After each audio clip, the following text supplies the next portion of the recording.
ಹಾಕಿಕೊಂಡರೆ ಏನಾಗುತ್ತದೆ ಎಂದು ನಿನಗೆ ಈಗ ತಿಳಿದಿರಬೇಕಲ್ಲವೇ? ಈ ಬಲರಾಮ ಆಡಿದ ಮಾತನ್ನು ಮಾಡಿ ತೀರುತ್ತಾನೆಂದು ಈ ಊರಿನ ಜನರಿಗೆ ಗೊತ್ತಿರುವಾಗ ನೀನೊಬ್ಬರಲ್ಲಿದ್ದೇನೆಂದು ತಿಳಿದುಕೊಂಡಿರುವುದು ನಿನ್ನ ಪುಟ್ಟಾರತನ. ಈ ರೌಡಿ ಸಾಮ್ರಾಜ್ಯದಲ್ಲಿ ನಿನ್ನಂತ ರಣವೀರರನ್ನು ರಣರಂಗದಲ್ಲಿ ಮಾರಣ ಹೋಮ ಮಾಡಿರುವಾಗ ಇನ್ನು ನೀನು ಯಾವ ಲೆಕ್ಕ ನನಗೆ?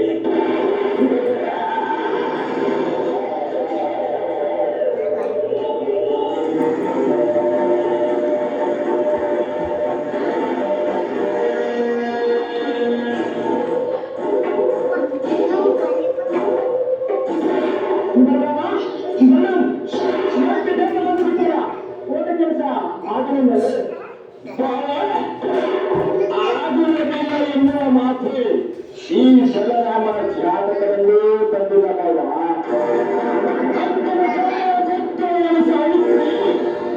ಇಂದಿನ ಕಾಲದಲ್ಲಿ ಸುಳ್ಳುವಾಗಬಹುದು. ಅದೇ ಕಣ್ಣಂಬರ ಕಟ್ಟಿದ ವಿಶ್ವೇಶ್ವರನ ಕಟ್ಟಡ ಖುಷಿಯೂ ಬೀಳಬಹುದು. ಆದರೆ ಈ ಬಲರಾಮನ ಮಾತು ಹಾಗೆಂದಿಗೂ ಹುಷಾರಿರಲು ಬೇಡ.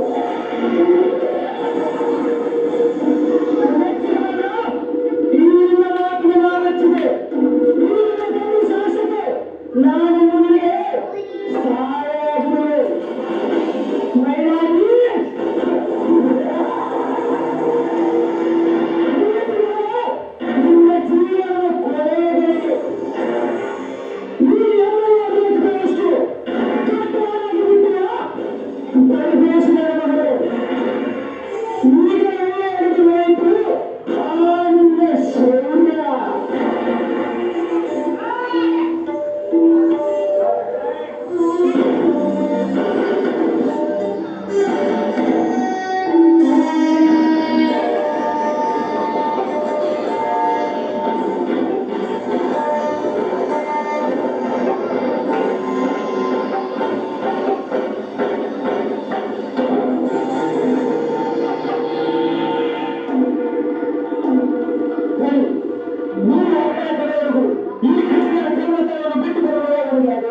ಸಾಧ್ಯವಿಲ್ಲ.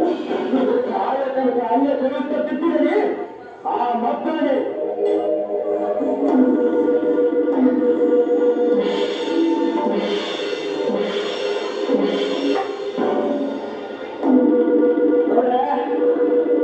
ಈಗ ಸ್ವಲ್ಪ ನೋಡಿ ಪಾರೋದ ಅಬಾಬಾಬಾ ಏನು ಅಂತಾವ್ರಿ ಆ ಮಂಗ್ಯಾರ ಮಗಂದು ಇಡೀ ಊರಿಗೆಲ್ಲ ನಾನಾ ಚಂದ ಬಂದಿದ್ದ. ಆದೀಗೇನೈತಿ ಆ ಮಾತು ಚಂದ್ರಗ್ರಹಣ ಹಿಡಿದ ಅಡಿ ಅಂದ್ರದ ಕುಟಂಗಾಗೈತಿ ಆ ಮಂಗ್ಯಾನ ಮಗ.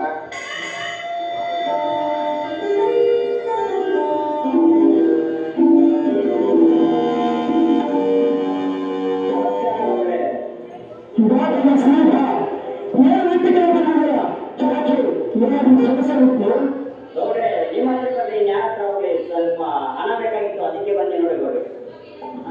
ನೋಡಿ ಅಲ್ಲಿ ಪ್ರವೇಶ ಮನೆ ಹೊಲ ಮಾರ್ಗ ಪೂರ ಹಣ ಇಸ್ಕೊಂಡು ಅಂದ್ರ ಅರ್ಧ ಇಸ್ಕೊಂಡು ಇನ್ನ ಅರ್ಧ ನಮ್ ಗೌಡ ಹತ್ರನ ಬಿಟ್ಟೋದ್ರಿ. ಈಗ ಮತ್ತೆ ದುಡ್ಡಿಬೇಕಂತ ಬಂದಿಯಲ್ಲ, ಮಣ್ಣು ಇಸ್ಕೊಂಡೋಗಿ ದುಡ್ಡು ಏನ್ ಮಾಡಿದಪ್ಪ ಪರಮೇಶಪ್ಪ? ಬರ್ತಿದ್ದಪ್ಪ 54 ದುಡ್ಡು ಅದಕ್ಕೆ ಸಾಕೈತಿ. ಮನೆ ಕೊಟ್ಟ ಒಂದು ಪಲ್ಸರ್ ಗಾಡಿ ತಗೊಂಡ ಮಾಡಿ ಡ್ರೆಸ್ ಮಾಡ್ಕೊಂಡ ಮತ್ತೆ ನೆಲ ಮಗ ನಾನು ದಿವಸ ಚೇಂಜ್ ಆಗೋದಿಗೆ ಎಣ್ಣಿಗೆ ಬೆಣ್ಣಿಗೆ ಖರ್ಚು ಮಾಡಿ ದುಡ್ಡು ಇಲ್ದಂಗಾಗೈತಿ. ಅದಕ್ಕೆ ನಮ್ ಗೌಡ ಹತ್ರ ಬಂದಿದ್ದು. ನಾವು ಮಣ್ಣ ಕೇಳಿದ್ರ ಹೊಲ ಕೊಡುದ್ರಲ್ಲಿ ಅವತ್ತು ನೀನೇನಾರ ಹೊಲ ಕೊಡ್ಲಿಲ್ಲ ಅಂದಿದ್ರ ಹಿಂಗೆಲ್ಲ ದಯವಿಟ್ಟು ತಿನ್ನೋದನ ಅದ ಅರ್ಕೊಂಡ ಮುಳುಕ್ ಮನಿ. ಈಗ ನೋಡಮ್ಮ ಯಾವ ನೋಡಿದ್ರು ಕಿಚ್ಚ ಸುದೀಪ ಅದಕ್ಕರಿ ಇವರು ಕಂಡಕ್ಟಾಗಿದ್ದೀಪ. ಪರಮೇಶಿ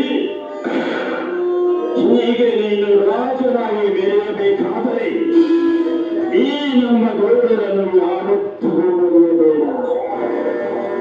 ಒಂದು ವೇಳೆ ಮುರಿದು ಎದುರಾಗಿ ನಿಂತರೆ ಆ ಮನೆಯವರಿಗೆ ಬಂದ ಬಗ್ಗೆ ಮುಂದೆ ನಡುವೆ ಬಂದಿತ್ತು.